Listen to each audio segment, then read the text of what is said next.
Right, I've got a question that I want us to cover. Unfortunately, I was not able to share the question before we started. Right, but it's fine. I will share the question after the class. Please try and follow on the board here. When I share the recording, I will also share the question. Right, so this is a simple question. Just to start our topic, it says the detailed example Sebastian Limited, the budgeted result for the month ended 31 January of the year 2028. So this is the budgeted result, right? We can see what kind of statement this is by simple looking at the calculation of gross profit. You know, whenever there is gross profit, it is the absorption costing statement, right? You can also see that in the calculation of cost of sales, we included the fixed overhead cost.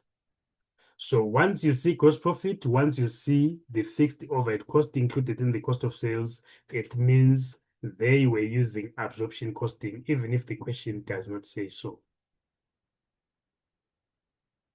Right, I've seen questions where they say motivate whether this is a direct costing or an indirect costing statement, and they give you something like this, 3 marks you must motivate.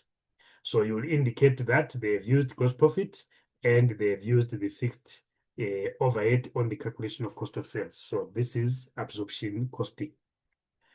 Right, then in terms of the required, they are saying, right, prepare the actual statement of comprehensive income for Sebastian Limited, right, for the month ending 31 January of the year 20x8 using variable costing, using absorption costing. Right, so we're going to create the actual statement of Sebastian Limited. Right, so we want the actual income statement.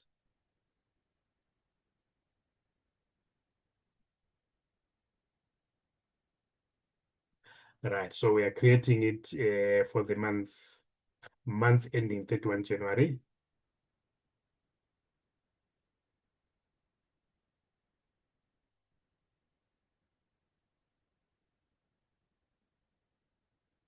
Right, of the year 20x8.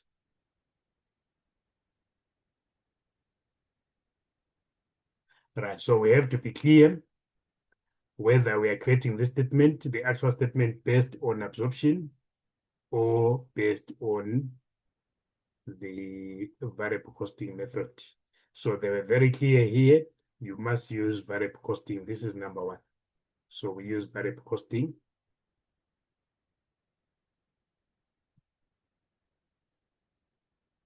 Right, an income statement will always start with the sales amount.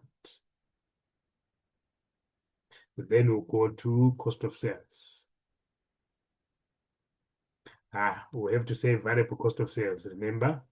So less variable,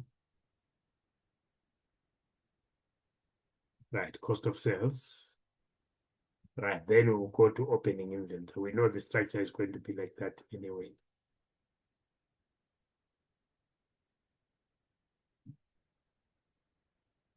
Right, so we know we want the actual statement, variable costing for the month of January, right? But we have been given the absorption costing statement for budget for the month of January. So let's see where we can get the actual information.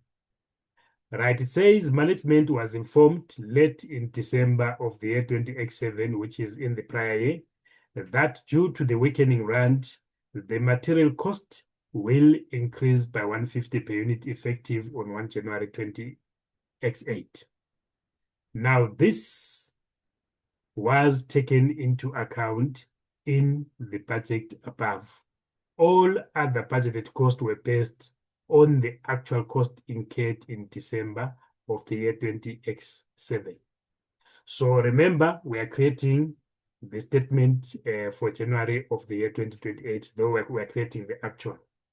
So they are simply telling you that a material has increased at the beginning of January by 150 Rand per unit.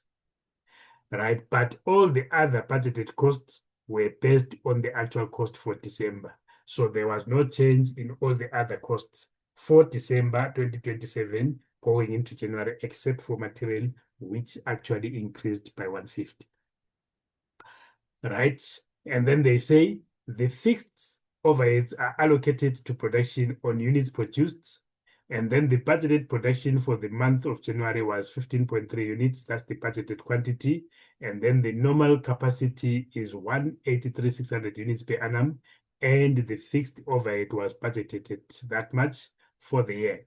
The actual fixed overheads for January were 33 million. Right, all the other costs for 2028 were as budgeted.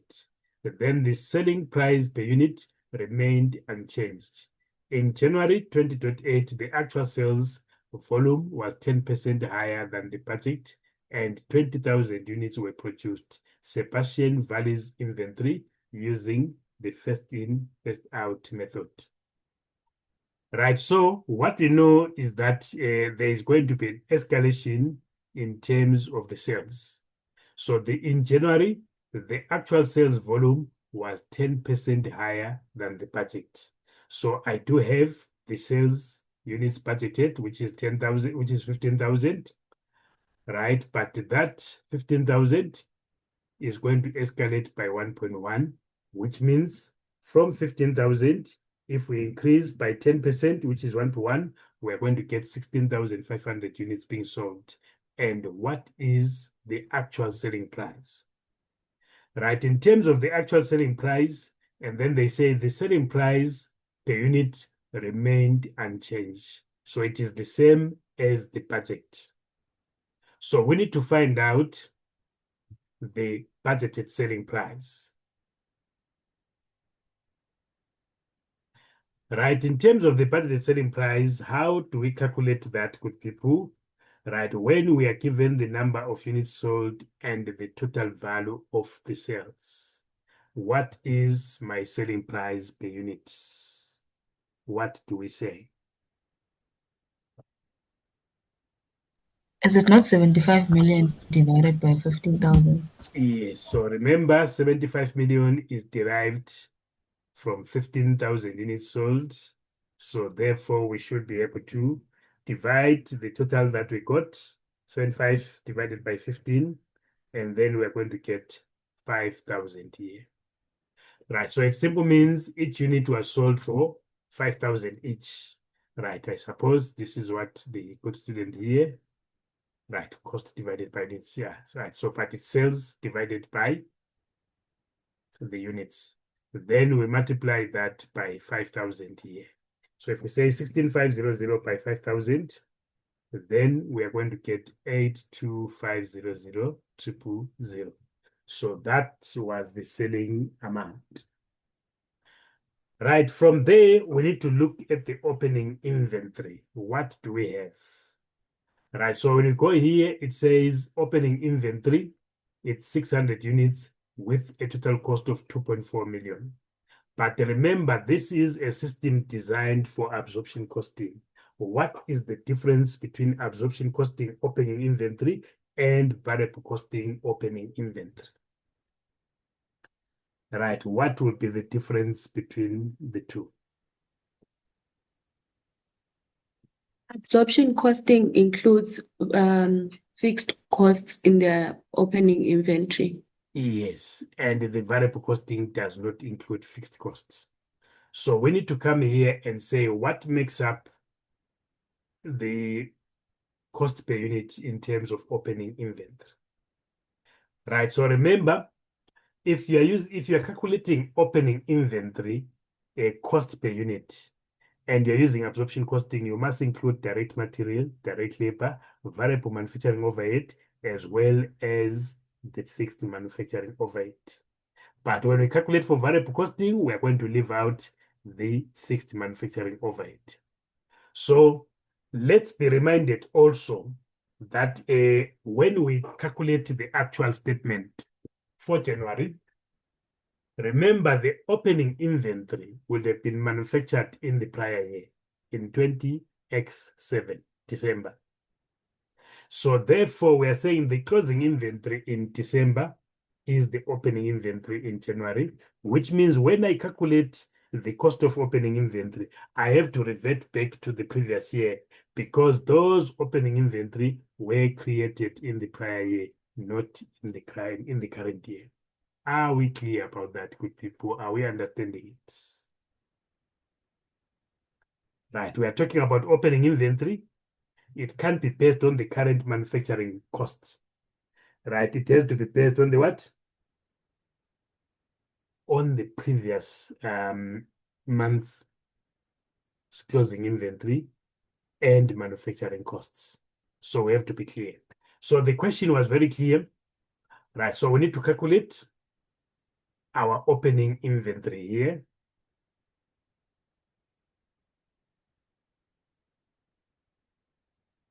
Right, so remember we need direct material, we need direct labor. Right, if we check here, the direct material, direct labor, and the variable overhead. So I will need the variable overhead. Right, so we were told that the direct material that we have now, which is included there, right, we're told that there was an increase from the value in the previous year. So what is the variable, sorry, what is the direct material cost per unit in the current year? Right, so here they said based on the budget, management was informed late in December 2087 that due to the weakening rand, that the material cost will increase by 150 per unit effective from 1 January. This was taken into account in the budget above. All the budgeted costs were based on the actual cost incurred. So here we can see that the direct material were budgeted at 19,125. But I want the cost per unit. So you have to divide that by the actual, so by the budgeted number of units that gave you that cost, if you want cost for one. So you then go to this information here. They told you that the budgeted production for the month of January was 15.3 units. So you divide by 15.3 units. Right, so if you say 19,125,000 divided by 15,300, that is going to give you 1,250,000 rand. Sorry, 1,250 rand. But remember, this is the budgeted for the year what? 27. So that represents the budget for the year 27. Now, this is opening inventory. You don't use current year's costs. The opening inventory, these are units that you have already produced and they come from the previous what? Month. So you need to get the cost from the previous month, not from the current. And then we now say, we know that at the beginning of the year, right, from the previous year, we added what? 150 there. So therefore, we are saying the actual for the year 20, I made a mistake. This is 2028. This is budgeted for the year 28. And then this is actual for the year 2027. Are we understanding that, good people, or should I repeat? Can you please repeat it? All right. So let's start by reading here so that we get understanding. Right. Remember, first and foremost, you have to be clear. Opening inventory must be derived from the previous period. You can't base it on actual what? Cost for the current year.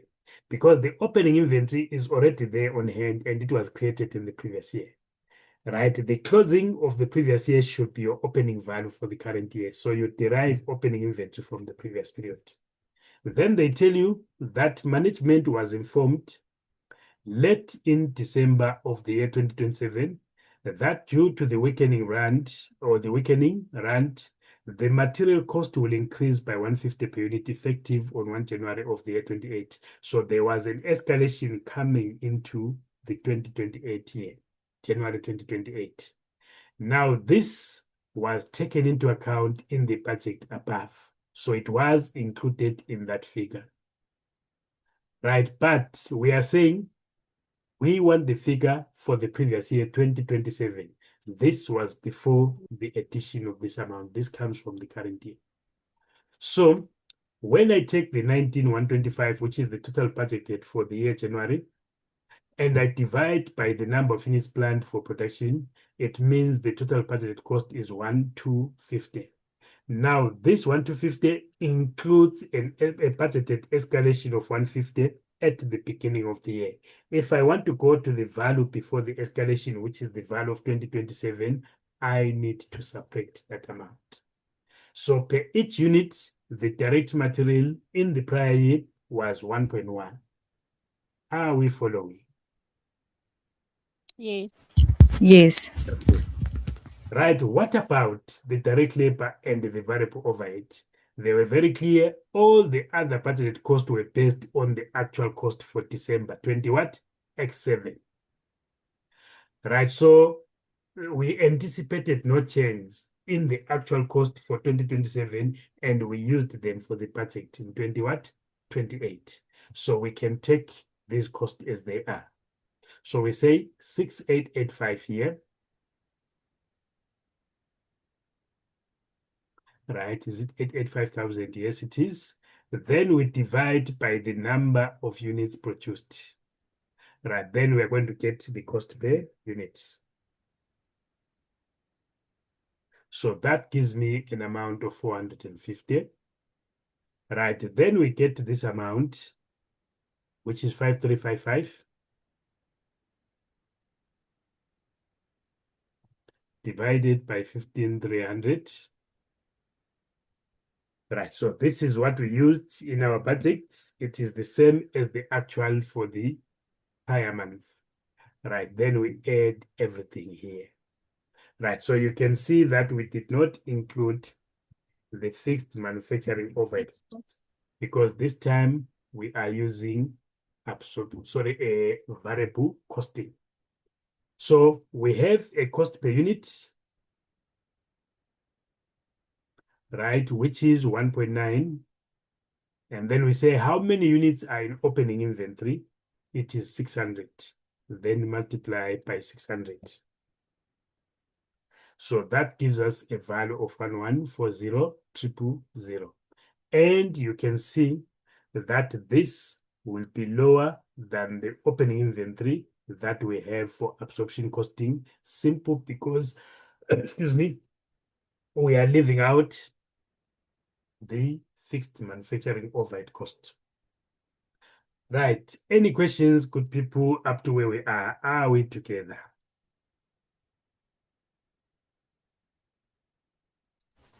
Sorry, can I just ask about the 15,300? Can you please go back to the additional information? Yes. So remember, we have a budget for the current year, right? And then we are told here that the budgeted production for the month of January of the year 20x8 was 15.3. So all our figures here, because these are total cost, they are based on the 15.3. So what we needed to do, because we needed to calculate cost per unit, we need to divide by the 15.3 so that we get the what? The cost per unit. Right, then. Okay, thank you. Sure. Right, so remember, we want to find out now if there was a change in the direct material, direct labor, and the variable overhead. Right, remember, this is the budgeted. Is it different from the actual? That is the question that we want. Right, then they say, right, fixed overheads are allocated to production based on units produced, right? And then, is there anything that they said? But they said all the other budgeted costs were based on the actual cost. This is for 2027. But I want to know if there was a change or anything of that sort, right?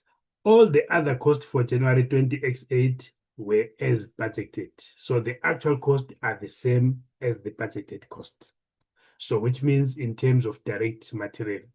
So what it simply means, we can take the direct material which is the 19, right, 125. Remember, it is the same as for the actual in the current year. And then we say divide it by 15,300 so that we get cost per unit. The cost per unit is the same for the actual and the budget, but the actual number of units produced is not the same as the total number of units budgeted. So here I'm calculating the cost per unit, which is consistent between the budget and the actual. But I want to get the total for the actual. I must multiply by the number of units actually produced, right, which they gave me, right? In January 20x8, the actual sales volume was 10% higher than the budget, and 20,000 units were produced. So I then multiply by 20,000. It will give me my total cost there. Are we clear, good people? Right, so that gives me 25. Hope we are on the same page. We do the same with the direct labor. So currently the direct labor is at 6,885. But this is for the budgeted quantity of 15.3. The cost per unit for the budget and the actual are the same, but the number of units of production are different. So 6,885,000 gives me the cost per unit, which is consistent. Multiplied by the new quantity of actual production, I get all in all 9,000. Right, I must include the variable manufacturing cost here, right, which is given at a cost of 5,355.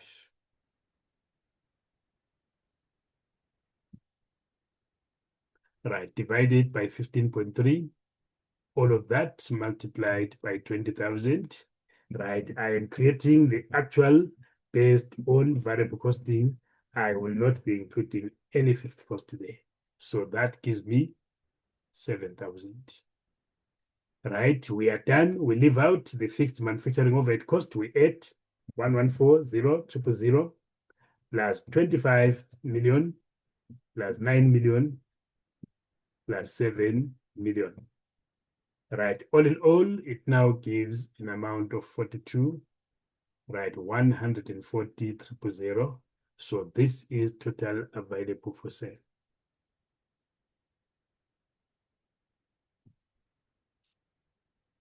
Right, then we say less our closing inventory. Right, closing inventory, we need to determine how many units we have.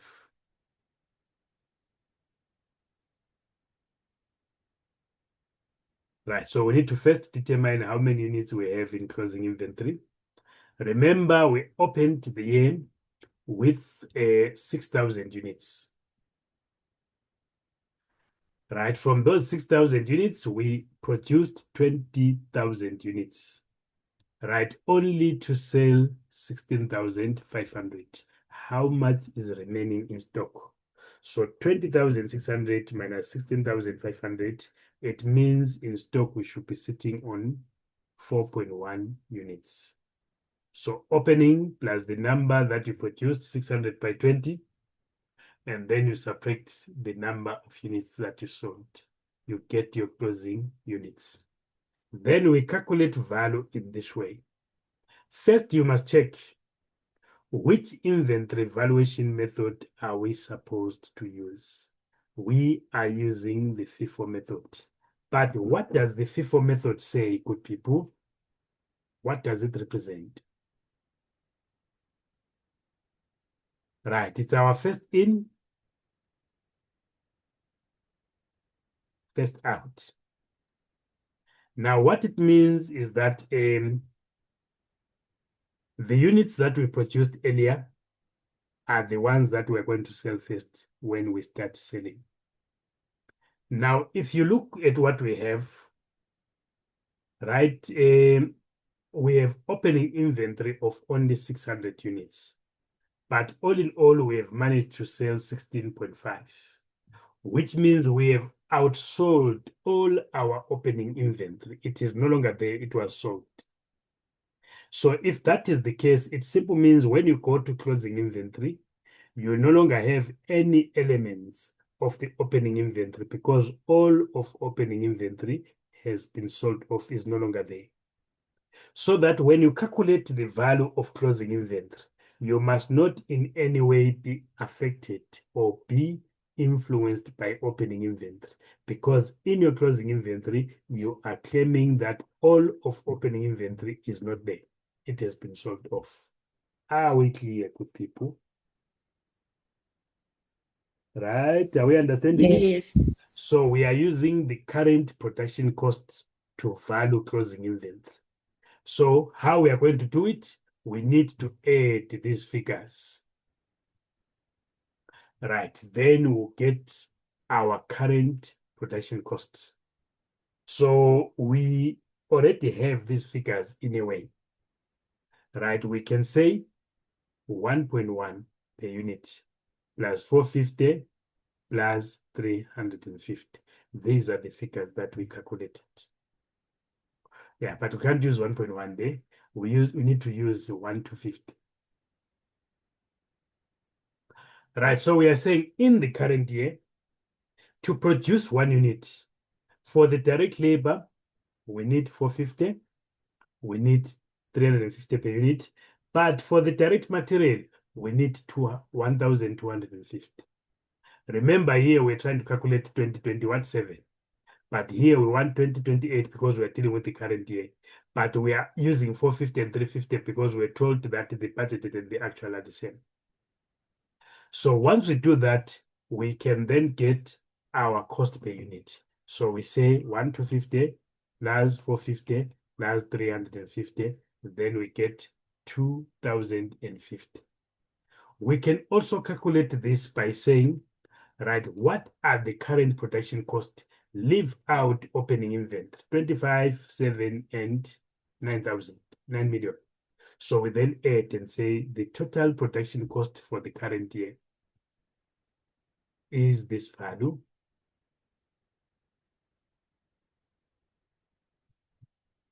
Right, what you get there, how many units did we produce? 20,000.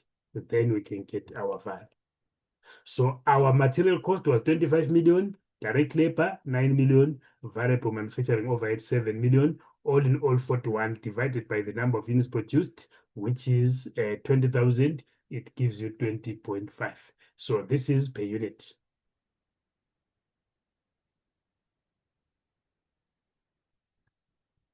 Or we can come and say, what is our total available for sale?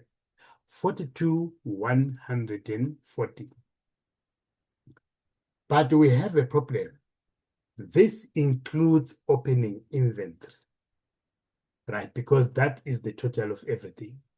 But I don't want opening inventory in my closing inventory minus 1140,000. Right, then all of that gives you now, you only remain with the current. Divided by 20,000, you are going to have 2050. Right, this is per unit. So you are saying your closing inventory in terms of units is 4.1. Each unit is worth 2050. Then you are able to get your closing inventory value. So this is how we calculate closing inventory using FIFO method and for a variable costing system. Any questions, good people? Right, hopefully we are on the same page.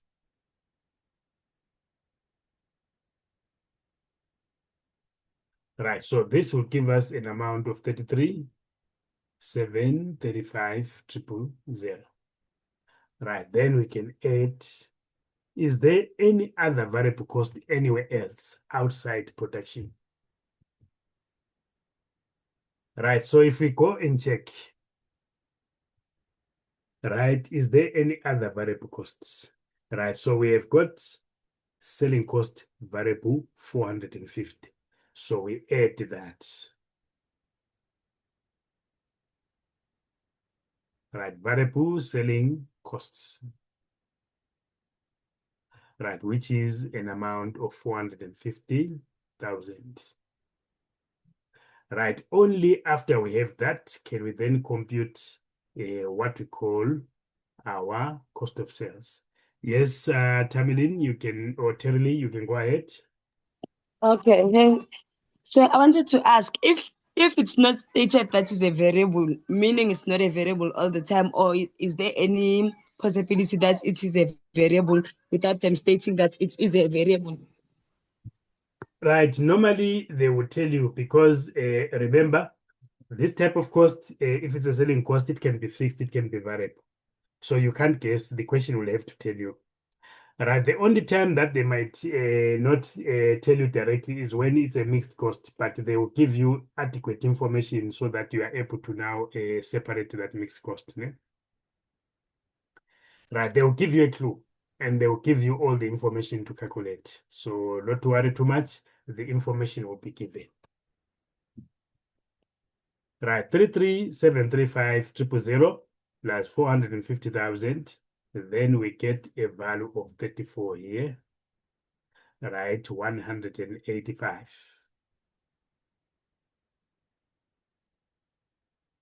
Right, deducted from the 82,500,000. Then we are going to get an amount of 48, right, 315,000. So this here is my contribution. Right, after the contribution, less, if I want, I can say fixed costs. It's still permissible, or I can say periodic costs.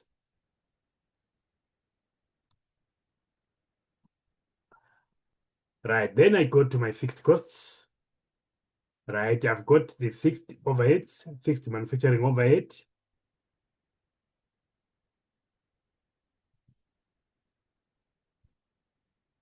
That I left out.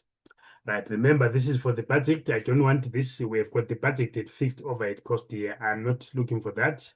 I want the actual because I'm doing the actual statement. The actual fixed overheads for January, 33 million.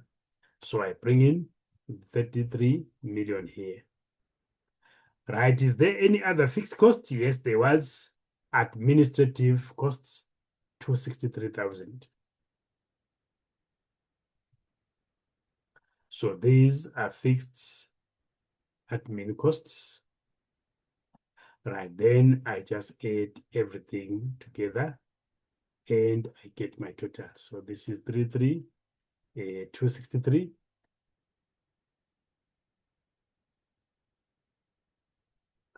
Right, the answer that I get from there, that would be my net profit. And I will be done. Right, it's a very, very easy calculation, but usually students tend to get mixed up when it comes to direct and indirect costing. So practice is always needed here to make sure that you are very comfortable with the layout of the statement and also the differences in treatment of the fixed manufacturing overhead costs.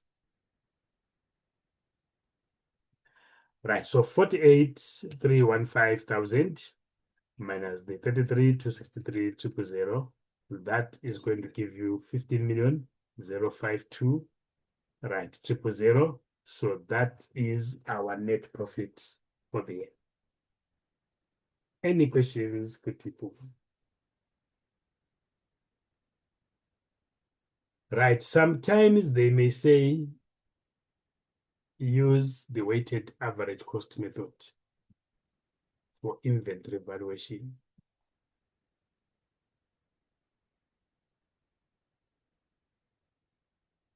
Now, if we are using the weighted average cost method, we are saying we are not sure that it's first in, first out. So we are saying when we have inventory, opening inventory, it normally gets mixed up together with what we produce during the year. So therefore, we cannot be guaranteed that in our closing inventory, we don't have units that come from opening inventory. So the assumption is that closing inventory is affected by opening inventory. So what it means, therefore, when we calculate closing inventory, we cannot ignore the opening inventory. We have to calculate a weighted cost. So you take this total amount 42,140.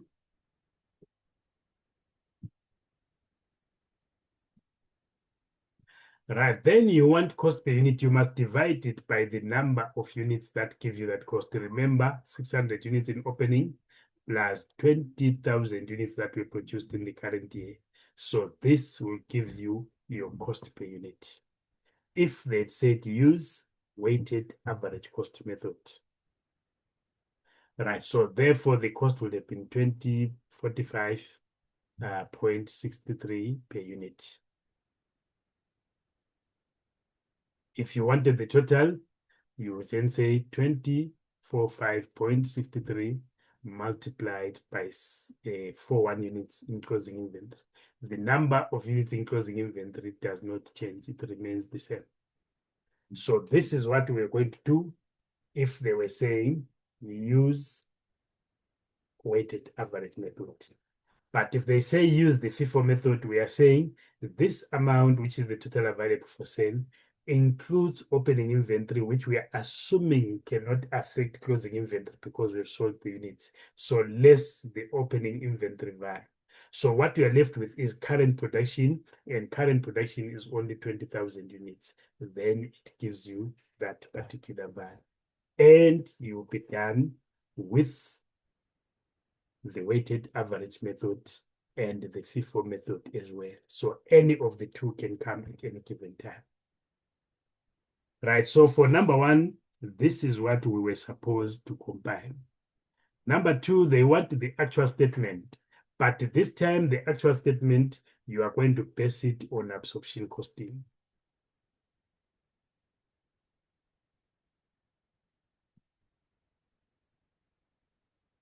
So we are going to base this on absorption costing.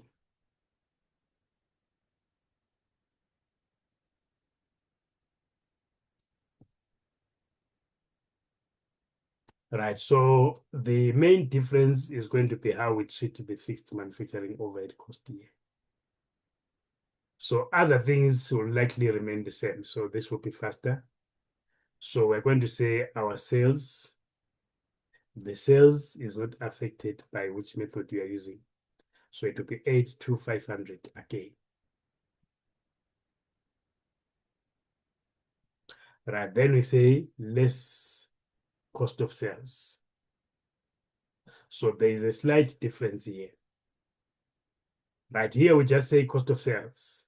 But remember there we said variable cost of sales because we're using what? The variable costing, and we did not include any fixed cost in calculating the variable cost of sales. Right, then here we say opening inventory.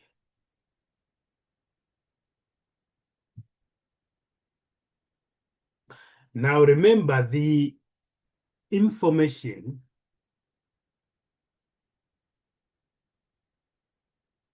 right.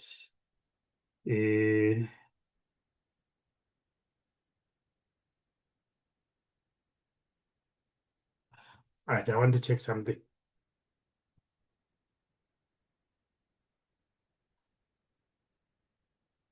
Right, I've already been given the opening stock, which is 2.4. Right, so here they told you that all the other budgeted costs were based on the actual cost incurred in December.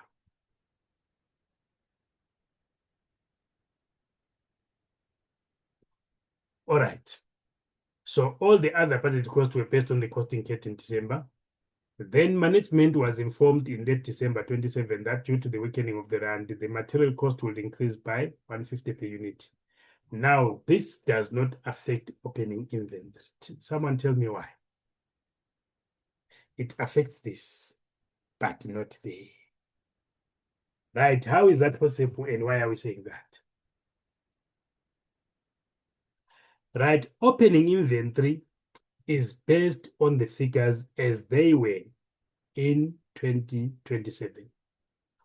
Opening inventory was manufactured in the year 2027. So the cost of opening inventory has already been determined in the prior year. So even if the value of inventory in the current year is increasing, But opening inventory, the budgeted figure, will take it as a balance from the 2027 year, which means we take it as it is. It is not affected by the 150, so therefore we have our 2.4 here as it is. Are we on the same page on that, good people?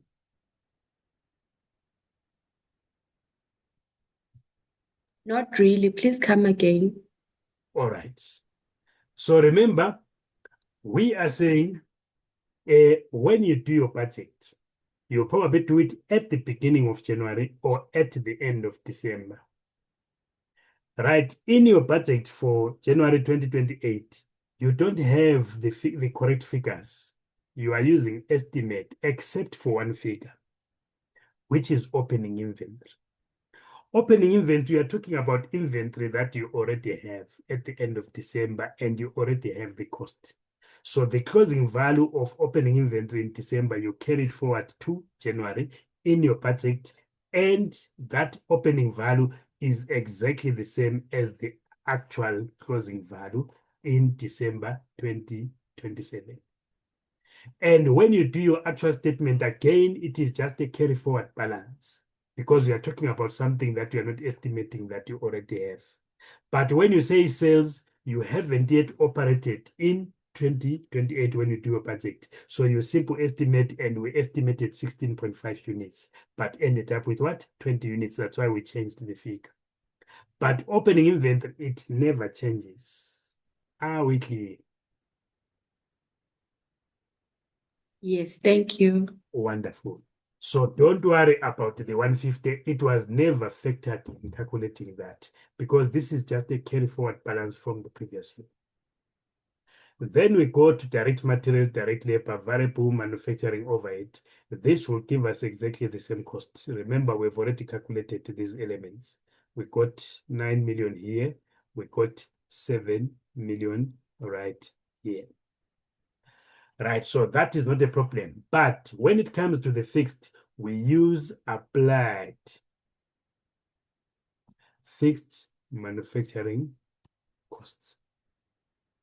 Right, what is the applied fixed manufacturing overhead costs? We have to do a calculation.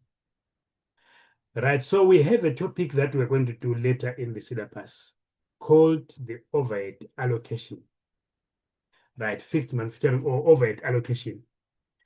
Now, the allocation of overhead, we can use what is called the traditional method of allocation. So here we apply the traditional method. Right, we are going to learn about the alternative later. Right, traditional method of allocating overheads. Now, overheads are important in determining the overall cost of a product. Remember, we're using absorption costing. So what happens in a company when you start operating during the year or at the beginning of the year?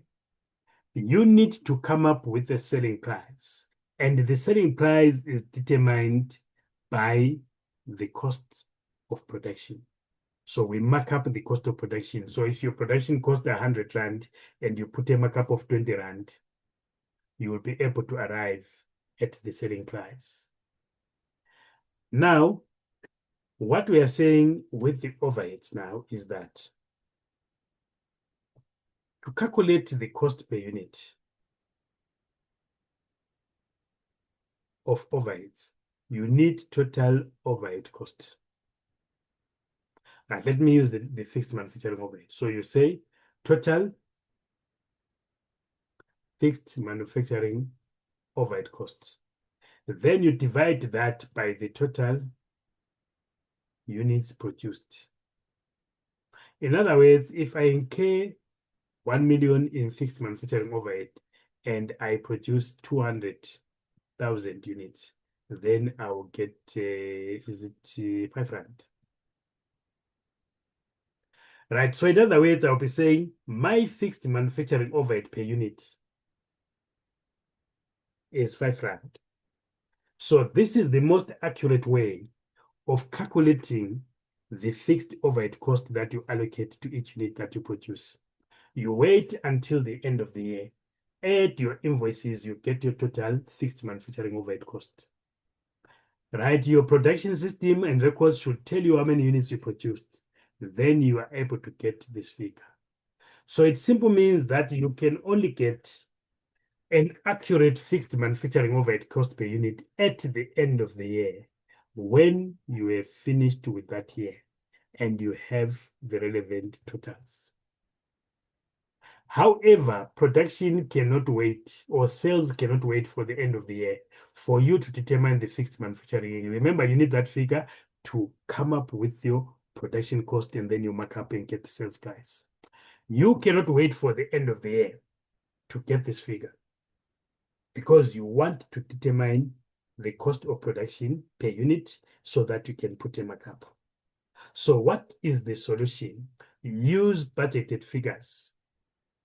So when we use budgeted figures, we are going to come and calculate first what is called the ORR. Right, overhead recovery rate. Right, by the way, you deal with this overhead recovery rate and applied overhead for actual income statement, not for the budget, and only if you are using absorption costing. So this ORR is for absorption costing and for an actual statement. If you are using absorption costing and it's a budgeted statement, you use the budgeted figure as given. Right, so to calculate that, you say total budgeted.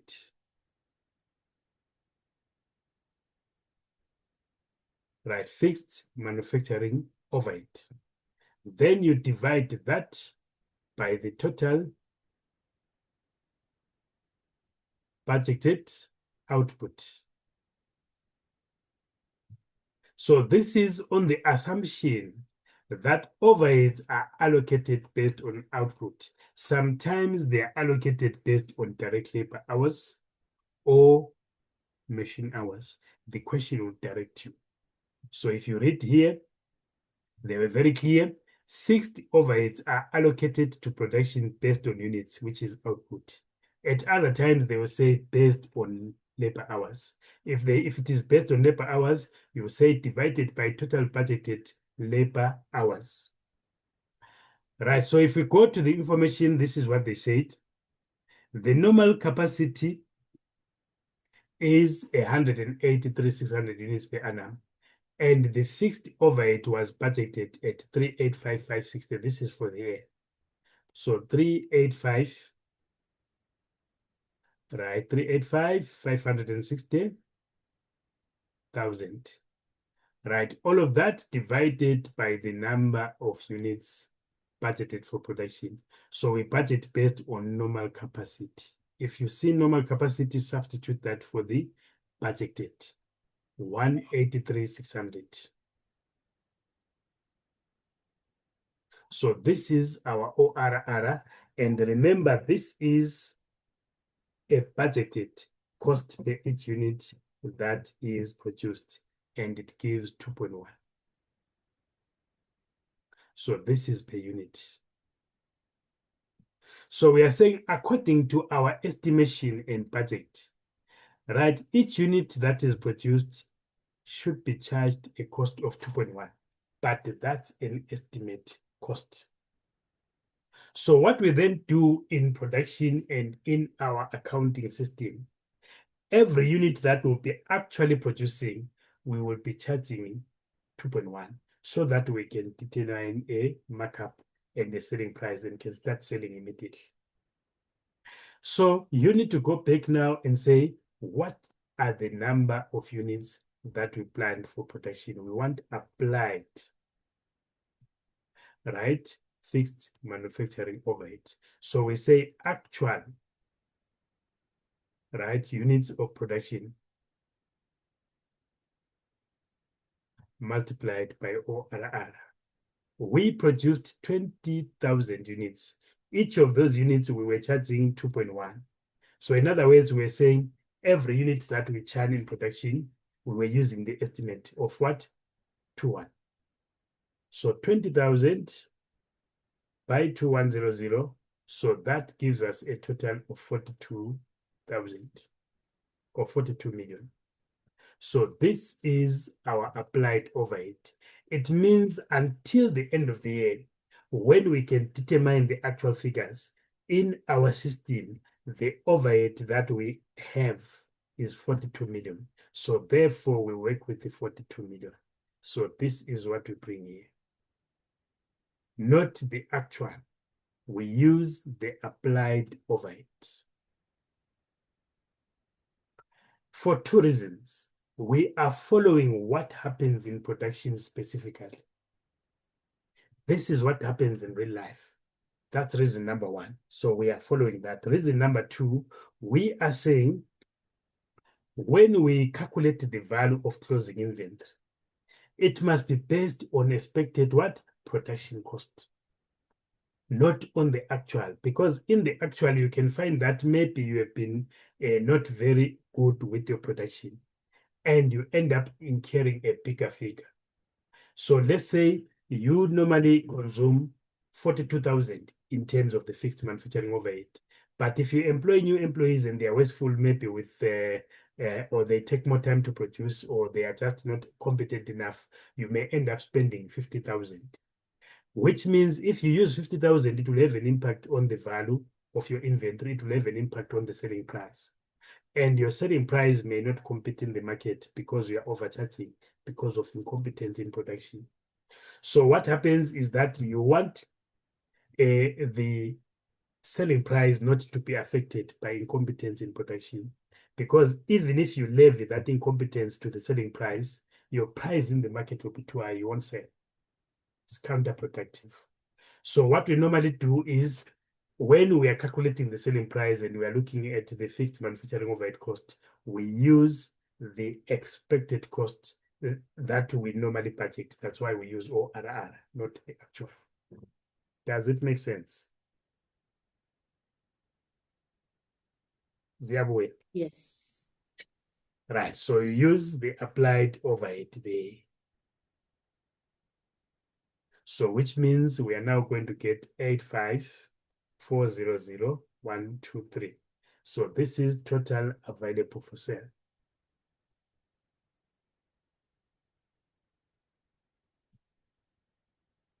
Then we say less our closing inventory. Right, so we say 85,400. I've already explained this. We are using FIFO. Remove the opening inventory. It does not affect the closing inventory. So the answer that we are going to get here is your current production cost, which is this up to there. Then you divide by 20,000 units that were produced. You get the cost for 1 unit. Then you multiply by the number of units that you have in closing inventory. The number of units does not change. It is the same, regardless of the method that you are using.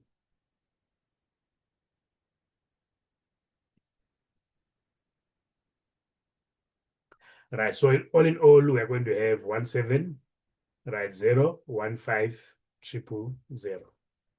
So that we deduct, and immediately that's our cost of sales. You know this in financial accounting. Total available for sale, less closing inventory immediately gives you the cost of sales. So 85,400,000 minus 17,015,000. Then we are going to have 68,385,000. Right, then from 82,500,000, then we have the gross profit, which happens to be 14,115,000, but we call it unadjusted gross profit, or you leave it blank.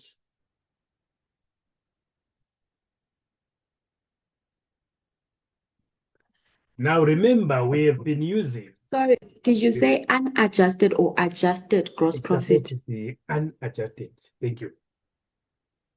Right, it's unadjusted gross profit. Right, we are calculating the actual statement here, but we have used a budgeted figure, which is the applied overhead here. right, which is the applied overhead.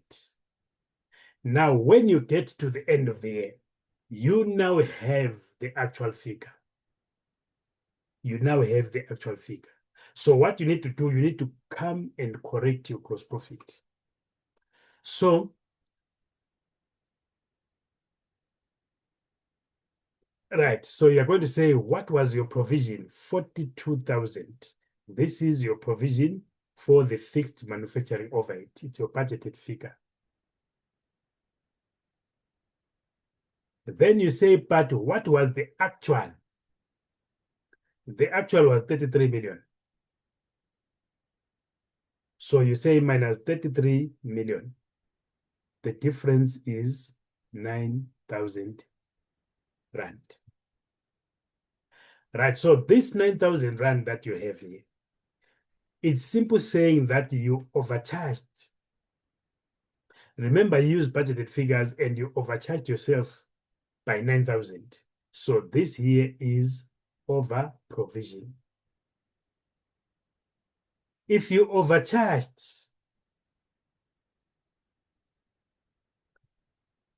right, if you overcharged your overhead, what does it mean for your gross profit? Is it understated or overstated? You overcharged on an expense. Right, your gross profit is understated, so you need to add this amount back. Right, can you see that? To the gross profit. Are we together? And this is an expense. It reduces profit. So it reduced this figure, which is the gross profit. But now we have the correct figure at the end of the year, which is 33,000. So we overcharged ourselves, we reduced our gross profit by 9,000. To correct the gross profit, we must add that. Any question from the floor?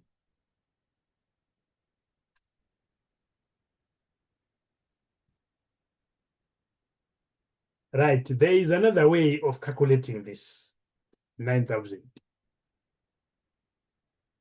Right, for the undergraduate, the only difference here is in how you arrive at that figure. The only difference is in how you arrive at that figure. For the undergraduate, especially MAC 3701, this is usually the way that they calculate it. For CTA, you use variances. You use standard costing to determine the 9,000. MAC 3761, you are very close to CTA. They can ask you to calculate that using the standard costing. So what you do, you must calculate two variances here. You must calculate fixed manufacturing overhead expenditure variance. Right, and you calculate fixed manufacturing overhead volume variance.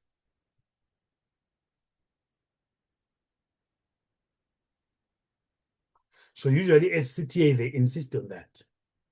And in MAC 3761. Right, so how do you calculate that? These are variances. So we say fixed manufacturing overhead expenditure variance. But before you move on, this is a calculation for the over or under estimation. Yes.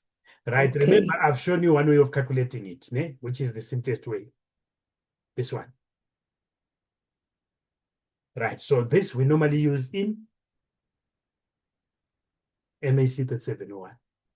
But in CTA, usually they insist that you calculate it using the variances. So when you calculate the variances and you add them up together, they must give you 9,000. So everyone. Sorry, Yes, ma'am. sir. So in 3761, they will tell us to use variances. Sometimes they do. I've seen questions where they do. If they are silent, you can use the one that we've just done. Okay. But if they then insist that use standard costing or use variances to calculate the over and under provision, then now you must apply this one. CTA, they Okay, don't even say you apply the variances. you apply the variances for this calculation.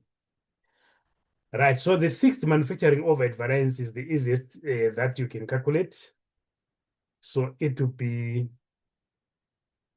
your budgeted overhead minus your applied overhead. That's correct.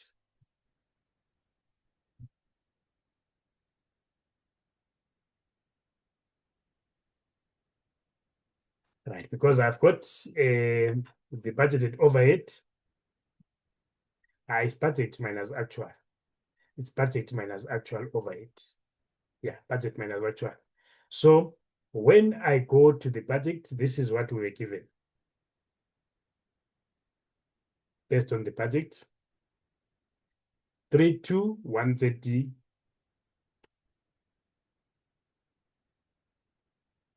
My actual was 33 million. So that's the formula. It's your budgeted minus actual, and you're done. So 33 million minus 32,130.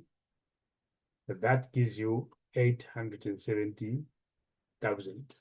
So we are saying we had budgeted overheads of 32. We incurred more. This year is adverse. If it is adverse, you enter it as a negative. And we show negatives by bracket. So remember, when we say adverse or favorable, we are saying what is the impact on actual profit?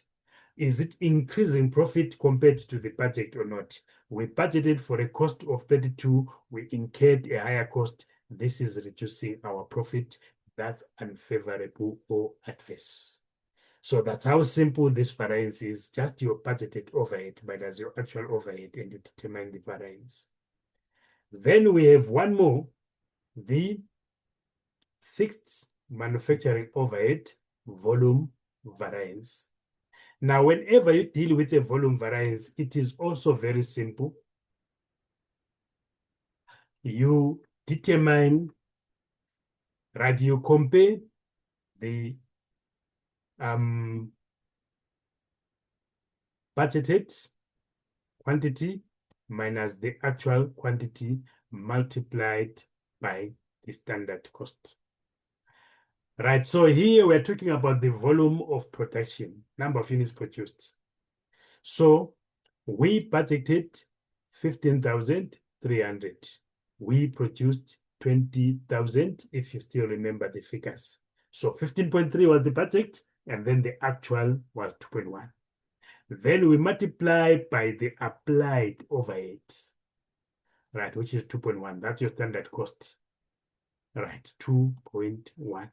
So let's say applied overhead here. Right, applied overhead, or let's say ORR, just to make it easy. Right, so if you do that, you say 20,000 minus 15,300 multiplied by 2.1, that is going to give us an amount, right, of 9870123. We must determine if it is favorable or not. Now, this is a volume variance. Remember, we are dealing with what? Fixed costs. What is a fixed cost for people? Right, how do you describe a fixed cost?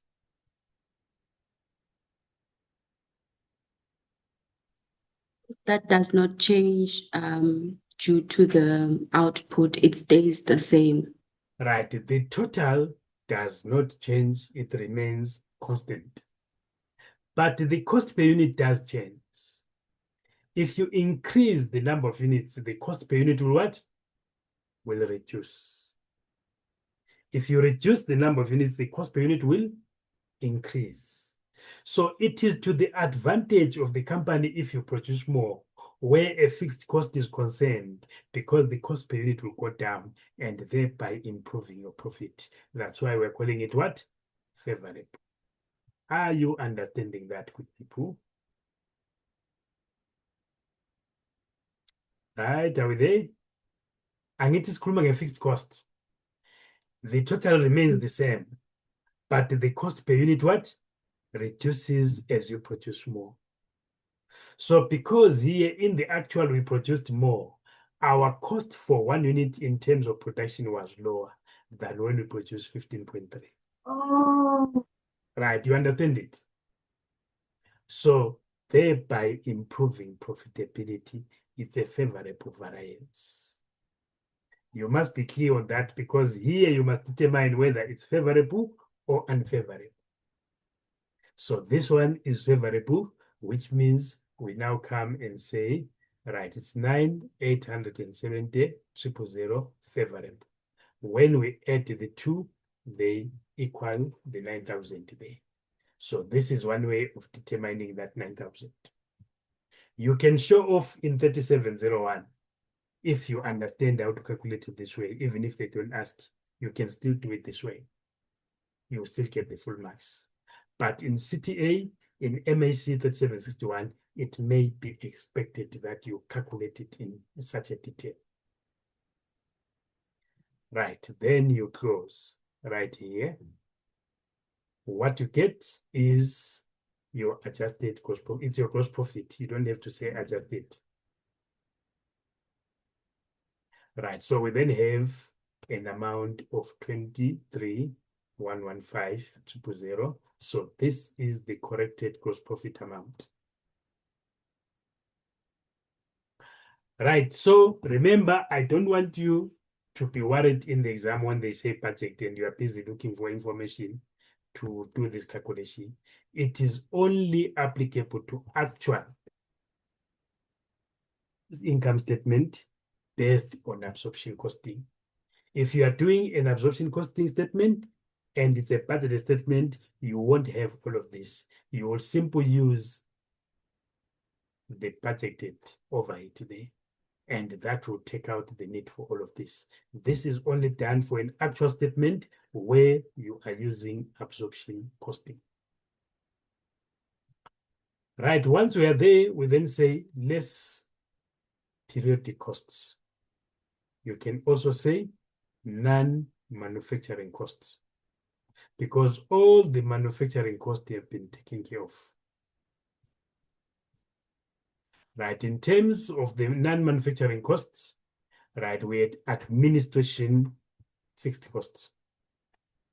So we say fixed admin, and then with variable selling. Right, I think there's something that I forgot to do. I would have to go and correct the other statement today. I'm thinking about it now. Right, the fixed cost here, 263, you take it as it is.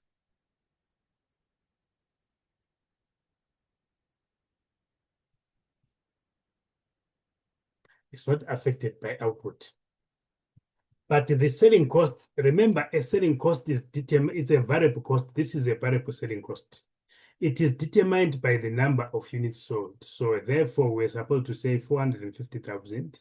Initially, we sold how many units? Was it 15,000? Yes, 15,000. So the budget is based on 15,000 units. But we sold 16.5. So we need to calculate for 16.5, not 15,000. So this will give us 495. I forgot to do this on the previous.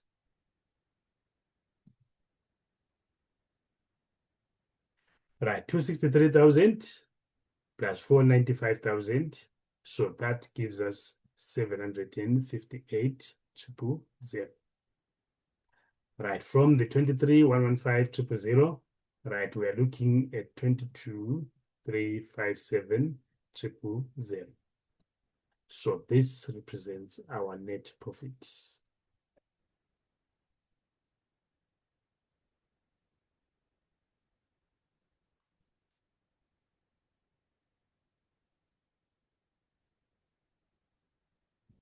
Right, so I need to change that because here I'm going to change a lot of things.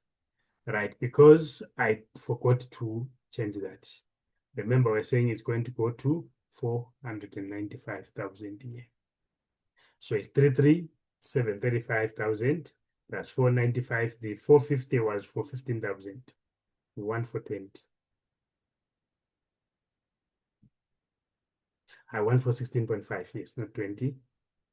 Right, so if I then say that plus that, now this changes to 250 or 230 here. Right, 82500 minus 34,230 So that gives me 82500. Right, what am I saying? It's 82500 minus 34,230 but I get 48,270.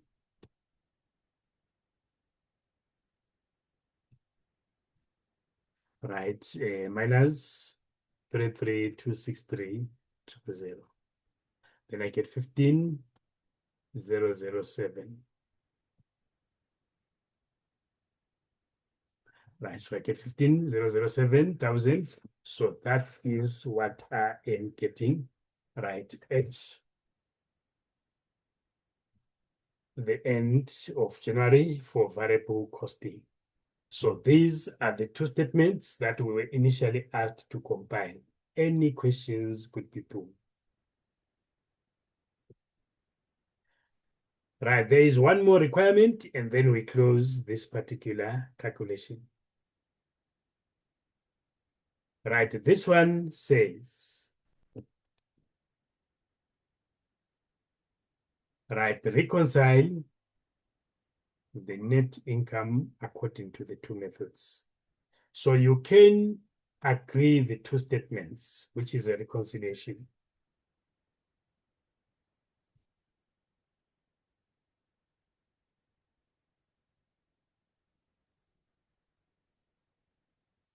Right, reconciliation of the income statements. Right, so it's a simple calculation. You start with the net profit. You can start with either. I will start with the absorption costing.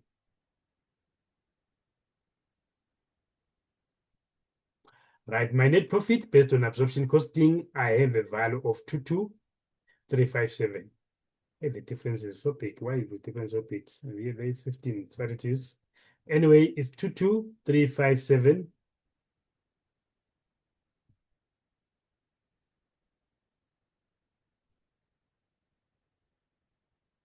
So this is net profit according to absorption costing. Right, and then we are saying the differences between the two statements is the treatment of the fixed manufacturing overhead cost. Right, the fixed manufacturing overhead cost will manifest in differences in opening and closing inventory. So you want to come here and say difference in opening inventory. Right, the opening inventory based on absorption costing is always higher than the inventory based on what? Indirect costing. Here, opening inventory was higher at 2.4.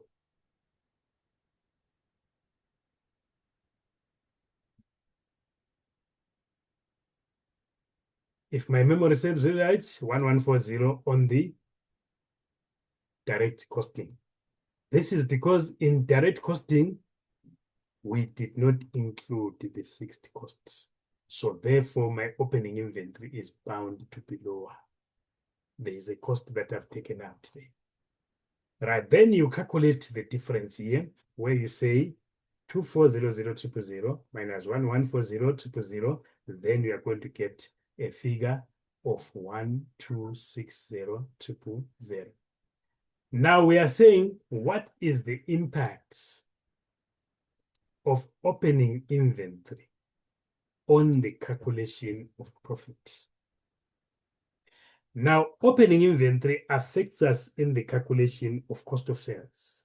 And we add opening inventory, which means it increases cost of sales. When you increase the cost, you reduce profit. So here, based on absorption costing, we included a fixed cost here. We have a higher opening inventory than in variable costing by 1260, which means our absorption costing net profit is understated by 16%. by 1260 compared with variable costing. If I want to agree the figures, I must add this back. Right, did you get that, good people? Right, opening inventory by nature, we say opening inventory plus purchases, we get cost of sales. So opening inventory increases a cost, which is cost of sales, which means it reduced profit. We reduced our profit in absorption costing, which we have here, by an additional 1260 compared with variable costing. If I want to calculate the profit based on variable costing, I must reverse that. I must add the 1260. Then you say less difference. Sorry. So if you had started by the net profit from direct costing method, it means would we have still added back this, or would have subtracted it? Would have subtracted. Okay. Yes, because we'll be trying to get to absorption costing, and we'll be saying, Tina, we only know 1140, which should have been added, but here would have added more in cost of sales. So we'll have to. Oh, okay. Yes. Thank you. Sure. Right, we go to this one, closing inventory. What is the value? That's 17,015.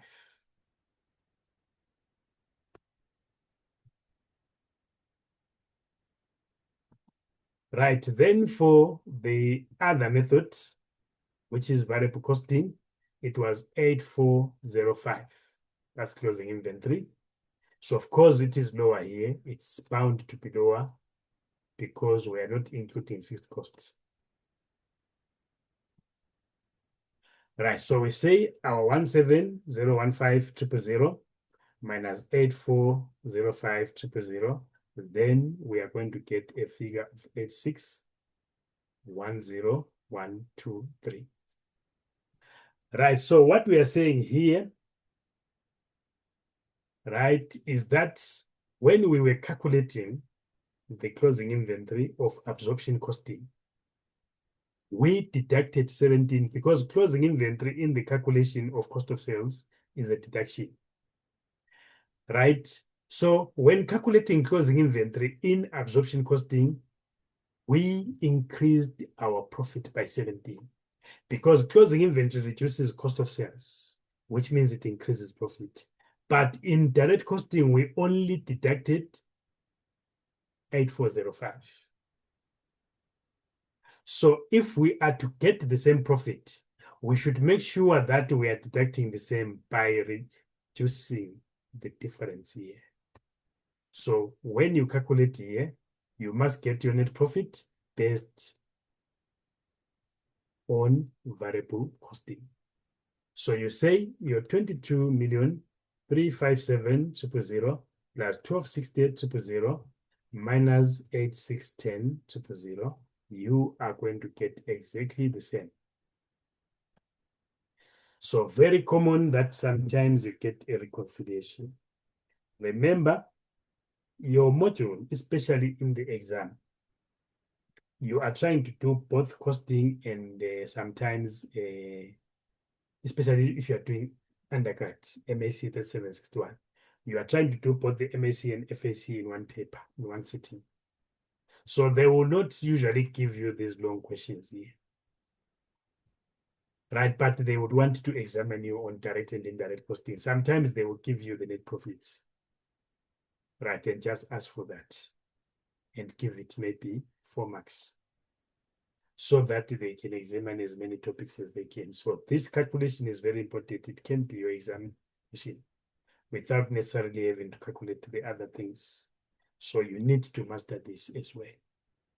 So that's part of direct and indirect costing. Right, I'll bring one more question next week of direct and indirect costing, just to practice a different angle of how sometimes they ask.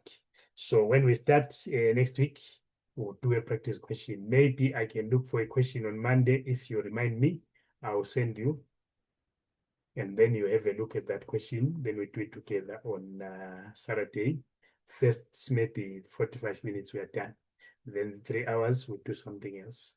So we're going to do practice question.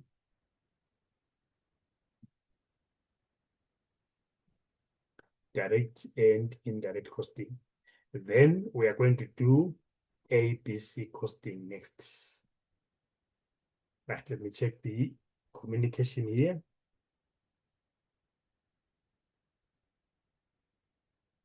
All right, I will do so.